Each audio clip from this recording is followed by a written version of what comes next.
Bonne nouvelle pour les cinéphiles, le cinéma ABC ne deviendra pas une épicerie. Les donateurs ont en effet répondu présent pour sauver ce dernier bastion bruxellois du porno chic. Tout le monde ne connaissait pas l'existence, mais effectivement, cinéma porno, le dernier a projeté en 35 mm. Donc rien qu'au niveau européen, c'était quand même quelque chose de particulier. Et puis voilà, qui reste quand même 40 ans en activité, spectacle de striptease toutes les heures. Plus de 500 films ont été sauvés par la fondation Cinéact, avec parmi eux de véritables classiques du genre. Au début des années 70, il y a toute une vague où ça devient à la mode d'aller s'afficher devant les cinémas pour voir des films pornographiques. C'est l'époque de films comme Gorge profonde ou des titres connus comme ça.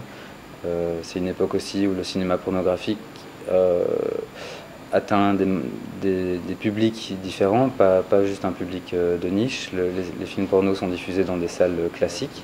Et puis c'est des films qui étaient faits à l'époque avec des moyens de production de cinéma, qui étaient faits comme un vrai film. C'était pas de la vidéo ou un film tourné en 3 jours, c'était avec une vraie équipe, c'était tourné en pellicule.